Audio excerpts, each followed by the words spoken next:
جينا نعيدكم بالعيد بنسألكم ليش ما في عنا الأعياد ولا زينة يا على أرضي محروقة أرضي حرية مسروقة. আসসালামু আলাইকুম, welcome back to my channel Rumi's fashionable house. আমি ফারহানা ইয়াসমিন রুমি আবার চলে এসেছি নতুন আরেকটি ব্লগ নিয়ে আপনাদের সামনে। তো আমি তো আলহামদুলিল্লাহ ভালো আছি। আপনারা সবাই কেমন আছেন?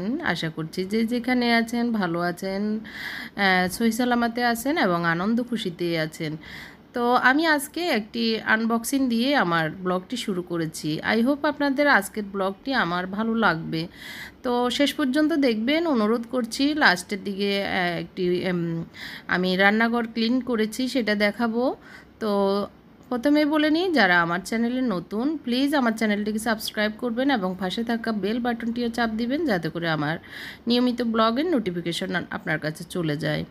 তো আমি আনবক্সিংটা যেটা দেখতেছেন খুলতেছি, সেটা হচ্ছে আমি আলি এক্সপ্রেস থেকে কিছু জিনিস অর্ডার করেছি, সেগুলো এসেছে। তো সেগুলো একটু খুলে দেখাচ্ছি। তো আরেকটি বিষয় হচ্ছে, আমি প্রতিদিনই বলতে ভুলে যাই, সেটা হচ্ছে আমার আরেকটি চ্যানেল আছে, সেটা আমি আসলে ভুলেই যাই বলতে। সেটা হচ্ছে অনেক দিন আগে, প্রায় 1 বছর হয়ে গিয়েছে খুলেছি, বাট মাঝখানে একটু কয়েক মাস আসলে কাজ করা হয়নি। তো এখন আবার আমি কাজ করতেছি ওটা, মানে ওই চ্যানেলে।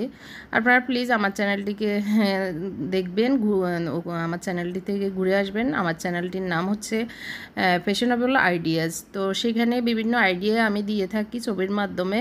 আপনাদের ভালো লাগবে, আর ভালো লাগলে লাইক কমেন্ট শেয়ার করবেন সেই চ্যানেলটিতেও।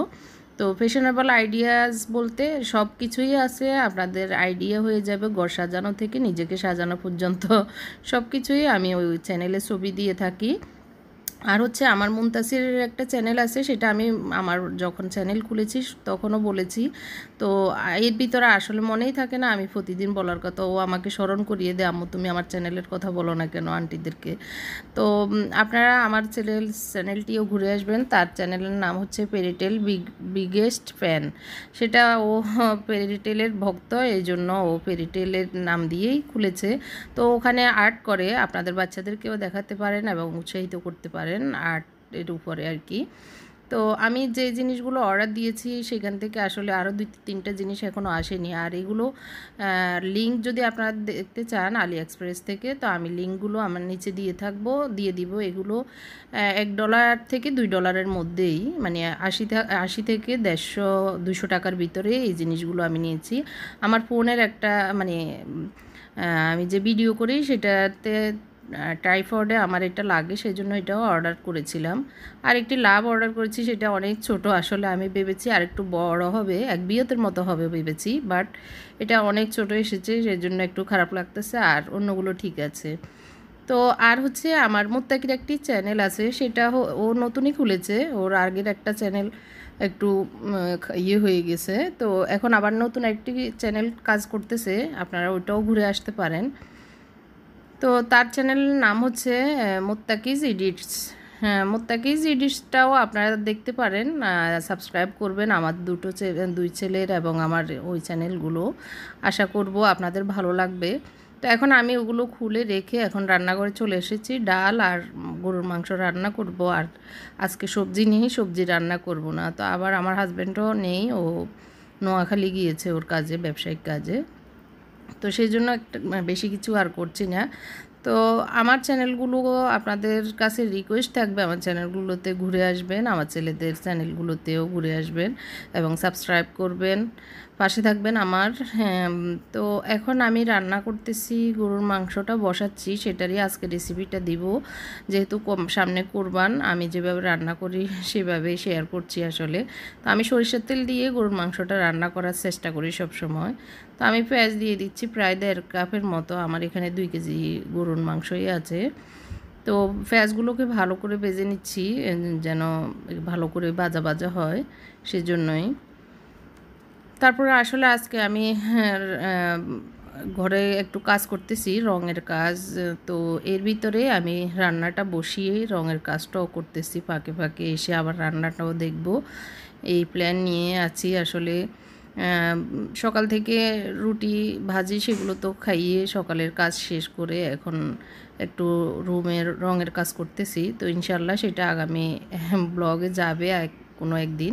তো এই যে আমার পেঁয়াজ ভাজাটা মোটামুটি হয়ে এসছে, আমি এখন আদা এবং রসুন দিয়ে দিচ্ছি পরিমাণ মতো, 1.5 টেবিল চামচের মতো করে দিয়েছি আসলে। তো আমি কি রং করতেছি, কোথায় করতেছি, ইনশাল্লাহ আমার 2-3 দিনের ভিতরেই যাবে ব্লগটি। আর আগামী দিন আমি আরেকটি টিপস ভিডিও দিব, মানে খুবই উপকারী এবং খুবই দরকারি। আমার আগামী দিনের ব্লগটি অবশ্যই আপুরা দেখবেন, আপনাদের ভালো লাগবে। আশা করছি উপকারেও আসবে কারণ আমার টিপসগুলো অনেক আপুরাই আপনারা পছন্দ করেন। তো সেই হিসাবে আমার এই টিপসটাও আপনাদের অনেক বেশি কাজে লাগবে, কারণ সামনে যে একটা আসতেছে, অকেশন আসতেছে, সেটার জন্যই। তো সেটা এখন আমি বলবো না, কালকের ব্লগটি দেখবেন। তো আমি পরিমাণ মতো হলুদ, মরিচ, লবণ আর হচ্ছে একটু মিক্স যে মাংসের মশলা সেটাও এখন দিয়ে দিয়েছি। এই যে একটু গরম মশলা দিয়েছি। এগুলো আসলে আমি বিশেষ করে আপুরা, অনেক আপু আবার বলেন যে আপনার রান্না খুব ভালো কিন্তু আপনি মশলা অনেক কম দেন। তো সেটা হচ্ছে আমি একটু মশলাটা কম দিই। আমার আম্মা আবার আমার বাবারা ওনারা খুবই মশলা খায়, কিন্তু আমার হাজব্যান্ডটা না অনেক মশলা খেতে চায় না, ও অনেক বকাবকি করে, মানে বলে যে এত মশলা ওর সহ্য হয় না, পেটে মশলা তেল মশলা এগুলো ওর থেকে কড়া লাগে। এই জন্য ওর জন্যই আসলে এই কম কম মশলা দেওয়া। তো এখন একটু জিরা আর ধনিয়া দিয়ে দিচ্ছি, 1 চামচ জিরা ধনিয়া দিয়ে দিয়েছি। তো সেই কারণে আসলে মশলা কম দেওয়া, না হয় আমাদের পরিবারে আমার আম্মারা আমাদেরকে ছোটোবেলায় আম্মায় মশলা খাওয়ানোটাই শিখিয়েছে। বাট আসলে হাজব্যান্ড যেটা চায়, যার সাথে থাকি তার মনের মতো না হলে তো আসলে ভালো লাগে না। যাদের জন্য রান্না বান্না তারা যদি মন মতো খেতে না চায়, খেতে না পারে, তখন তো আসলে ভালো লাগে না। তো সেই জন্য আর এমনিতে স্বাস্থ্যের জন্য তো আসলে মশলা তেল এগুলো কম দেওয়াই ভালো, স্বাস্থ্যের জন্য মশলা তেল কম খাওয়াই ভালো। তো ওই যে আমি মাংসগুলো ধুয়ে রেখেছি, এখন দেখতেই পেরেছেন এই মশলাটা অনেক সুন্দরভাবে 1 কাপ পানি দিয়ে কষিয়ে আমি তেল উঠা পর্যন্ত অনেকক্ষণ পর্যন্ত আমি কষিয়েছি, আসলে প্রায় 20 মিনিটের মতো ভালো করে কষিয়ে। তো এখন আমি মাংসগুলো দিয়ে দিচ্ছি। তো আর এটা আমি ডিমি আঁচে রান্না করব আজকে, যেহেতু প্রেশার কুকারে রান্না করছি না। প্রেশার কুকারে রান্না করলে অনেক সহজে হয়ে যায়, প্রায় 10 মিনিট 15 মিনিটের ভিতরে হয়ে যায়। বাট আমি আজকে এমনি ডিমি আঁচে চুলায় রান্না করব।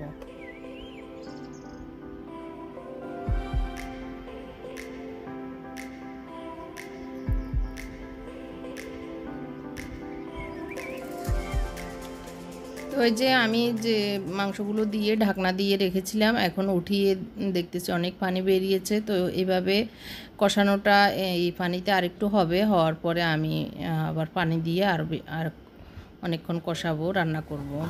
এদিক দিয়ে তাও আগে ফার্স্ট কালার করবো, এরপরে একটা এমন কালার দিয়ে করবো যেটা গায়েব হয় না। তো ডালটাও হয়ে গিয়েছে, আমার মাংসটা কষানোটা হয়েছে। আমি এই বাটিতে 2 বাটি পানি দিয়ে দিয়েছি, তেলটাও উপরে উঠেছে, দেখতেই পেরেছেন অনেক তেল বেরিয়েছে। আর হচ্ছে আমি যেহেতু মানে সাদা তেল দিইনি, সয়াবিন তেল দিইনি, শুধু সরিষার তেল দিয়ে রান্না করছি। আর এখানে আমি 4টা আলু ছিলে রেখেছি, এগুলো আর একটু জল শুকাবে এবং কষানো হলে তারপরে আরও পরে দিব। তো এখন ঢাকনা দিয়ে রেখে দিচ্ছি। তো এই দিক দিয়ে আসলে ক্লান্ত হয়ে গিয়েছি, রঙের কাজ করতেছি, আবার রান্নাও পাকে পাকে এসে দেখতেছি। তো একটু ম্যাঙ্গো জুস করে নিয়েছি, একটু বসে খাবো রেস্ট নিয়ে।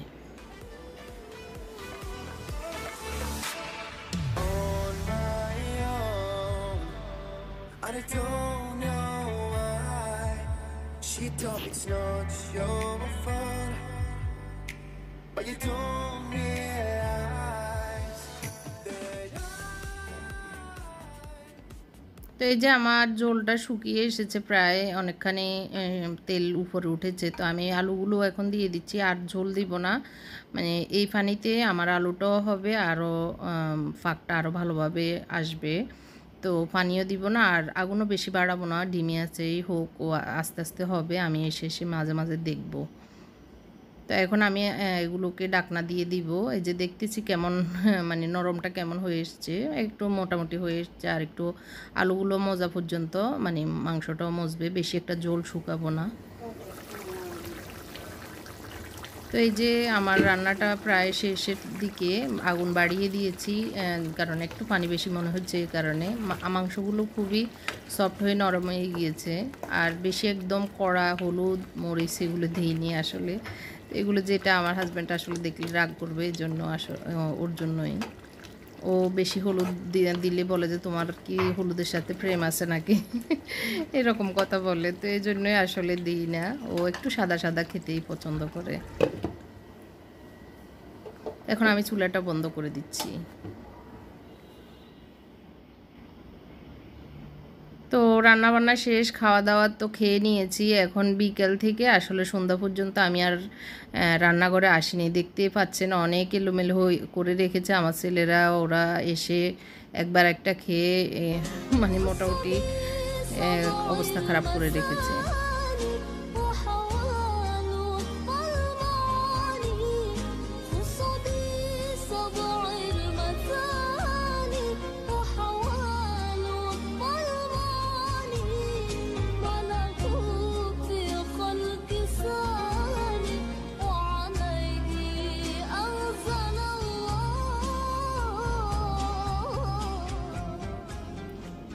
তো এইগুলো হচ্ছে এখন আমি রান্নাঘরটা গুছিয়ে নিচ্ছি, সুন্দর করে ক্লিন করে না নেওয়া পর্যন্ত আসলে আর ভালো লাগবে না।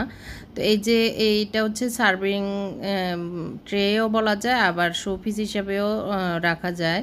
তো আমার এক প্রিয় বোন জেসমিন আক্তার আপু বলেছে এটা আমি কি ঝুলিয়ে রাখি একটু দেখাতে, তো আজকে দেখিয়ে দিয়েছি আমি। মানে টাইলস যে হুকগুলো এগুলো নিয়ে অনেক প্রশ্ন এসেছে। আমার যে ওয়াশরুম আমি দেখিয়েছি, মেকওভার দেখিয়েছি, ওখানে এই হুকটা ছিল। তো এই হুকটা হচ্ছে 50 টাকা করে এক একটা হুক। আমি 5টা কিনেছিলাম থেকে, নিউ মার্কেট থেকে। তো যে কোনো মার্কেটে পাওয়া যায়। অনেক আপুরা অনেক প্রশ্ন করেছেন, আসলে সবারই উত্তর দেওয়ার চেষ্টা করেছি। যাদেরকে হয়তো উত্তর দিতে মিস করেছি তাদের জন্য বলে নিচ্ছি। এটা টাইলসে একটু লাগিয়ে নিলেই যে কোনো কিছু ঝুলানো যায়, অনেক 5 কেজির মতোই ঝুলানো যায় মোটামুটি, মানে ওজনটা ভালোই ধরে। তো সে আপুকে দেখিয়ে দিয়েছি। এটা মানে চা বিস্কিট এগুলো সার্ভ করা যায় মোটামুটি একজনের জন্য। আর হচ্ছে এমনি ঝুলিয়ে রাখলে দেখতে সুন্দর, বা ফ্রিজের নিচেও দেওয়া যায় সার্ভ করতে, এরকম আর কি। তো এখন আমি এই ফার্স্টটা ক্লিন করে নিয়েছি, দেখতেই পাচ্ছেন। আর যে ধোয়ার প্লেট বাটি যেগুলো বেরিয়েছে সেগুলোকে আমি বেসিংয়ের বাইরে ইউটিলিটির বেসিংটাতে নিয়ে যাচ্ছি। ওগুলো সকালে আমার যে খালা আছে সে এসে ধুবের জন্য। তো আর এখানে আমি এখন আমার যে চুলা সেটার সুইচগুলো উঠিয়ে একটু ধুয়ে নিচ্ছি, অনেক দিন আসলে ধোয়া হয়নি। তো আজকে দেখলাম যে আসলে গত কয়েকদিন একটু খেয়াল করিনি। তো এগুলোকে আমি ব্রাশ দিয়ে এবং এই যে তার মাজনি দিয়ে আমি সুন্দর করে মেজে নিচ্ছি। তো আপনারা যাদের একটু ময়লা আছে স্মরণ করিয়ে দিচ্ছি আমার দোয়ার মাধ্যমে, আপনারা আপনাদের সুইচগুলোকেও উঠিয়ে এভাবে মেজে নিতে পারেন। যাদের সুইচ এইভাবে উঠানো যায়, আবার অনেকের আবার চুলায় কিন্তু সুইচগুলো উঠানো যায় না। তো আমারটা উঠানো যায়, উঠিয়ে আমি এগুলোকে ক্লিন করে নিচ্ছি ব্রাশ করে, একদম চকচকে সুন্দর হয়ে যায় এভাবে মাঝে মধ্যে করলে। তো আমার মোটামুটি এই সাইডটা মোছামাছি করা শেষ, আমি ওই সাইডটাতে এখন গুছাবো, মোছামাছি করবো। এই যে মোটামুটি শেষ। আমি এই যে হুকটাকেও ভালো করে ধুয়ে নিয়েছি, আসলে ঝুলাবো একটু পরেই। এখন এই সাইডটা আমি এখন ক্লিন করে নিচ্ছি।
তো সুইচগুলো লাগিয়ে নিয়েছি, আমার মোটামুটি ক্লিন করা শেষ।